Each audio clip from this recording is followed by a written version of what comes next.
Well, it's time to answer some of your email questions. Pat, this first one comes from Mary Lou, who says, how can you summon angels to visit? Well, I want you to know that we can't summon them, but what we can do is ask God to send them.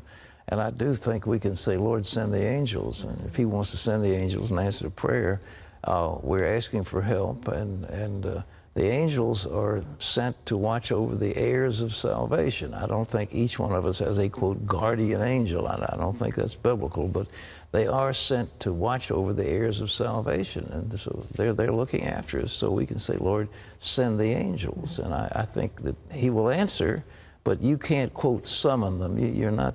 Yeah, they don't come to just visit. Yeah, they're not that powerful. So don't think, if you're summoning stuff, you're summoning the wrong kind.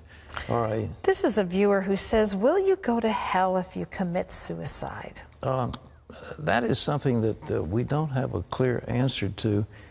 You know, at law, somebody who commits suicide is presumed to be crazy, insane. And somebody who's insane is not going to be able to comprehend right and wrong. That's the idea.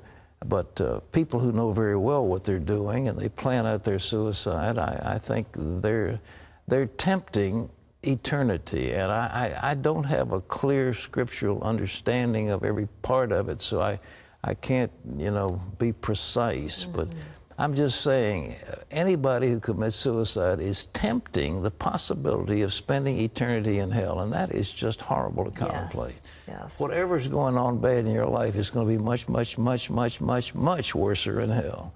All right? This is a viewer who says, I've heard that the, quote, age of accountability is 8. But are there kids that young in hell? I read a book and a woman said she had a vision of hell and saw kids that young there, but I just don't feel right about this. What are your thoughts? You ought to feel right about it. Some little hellions at 4 or 5, you feel like they came out of parenting. I can't feel like hell sometimes. I'm not talking about my children, but anyhow. No, the so-called age of accountability, that's just something we made up. It's not in the Bible. Is that 8? No, it's not 8. No, I thought it was like... It's the time you begin to understand right and wrong. It can be 3, it can be 4. Up to that point, a child doesn't know what's right and what's wrong, what's good and what's bad. But there comes a time that they develop a moral sense and they know when they're doing something wrong. And so we have developed in the church the so-called age of accountability, but it's certainly not 8. No, I thought that was the age where, in keeping with that, you had the ability to determine that you wanted to be confirmed into the faith of your fathers, and that's usually like preteen or... Well, it depends. I mean, when you get baptized and all that stuff. But I think, you know, there is no set age. It is a question of when does a person become accountable and understand it. You know, my children, as I recall, they wanted to know the Lord when they were just little fellas, and they wanted to be filled with the Holy Spirit. I mean, they knew it early, and you know, who knows? Okay. This is Phyllis, who says, what is the difference between a Messianic Jew and a Christian? Do they have different Bibles? Are their beliefs different? Well, the Messianic Jews are essentially Christians.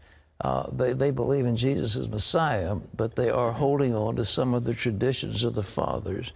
And there are those who disagree with them on that. They think that, you know, if you're a Christian, you're a Christian, so you don't act with it. You don't have to keep these other things. But I love the Messianic Jews, and I think that what they're doing is we keep kosher. We believe in the Old Testament. We believe in the New Testament. We believe Jesus is Messiah. That's where the Messianic concept. He is our Messiah, and they are certainly born again, and it is a delight to meet and talk to these people. They're wonderful people. So, but I don't want to split hairs over this is that or that's the other, because there is a debate over what they should do, but it's not for me to say. All right? Okay, this is Charlotte, who says, how can I tell if a prophet is of God? Well, the Bible gives you a test. If what he says comes to pass, then you know it, and if it doesn't, he's not. I think that's the test in the Bible. But more than anything, does he acknowledge any spirit that does not acknowledge that Jesus Christ is the Son of God, is not of God? That's the spirit of the Antichrist. So does this prophet talk about God? You look at Jim Jones, for example. He didn't talk about God. He didn't have a Bible in his house. he was talking about all this stuff, but he wasn't talking about Jesus.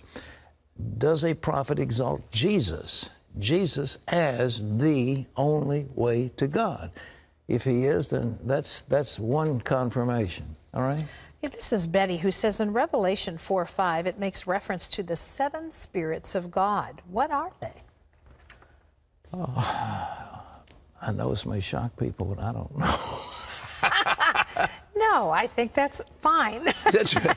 Well, it Be says released. A division into 7 spirits. You know, you can read in the Spirit of the Lord is upon me, the Spirit of wisdom and might and power and so forth. Right.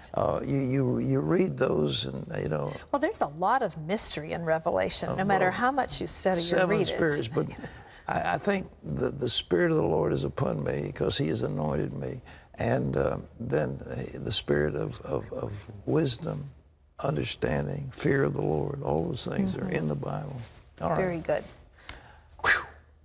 We got through that one, I hope. And live to tell about it. Terry didn't disagree with me. Not too bad.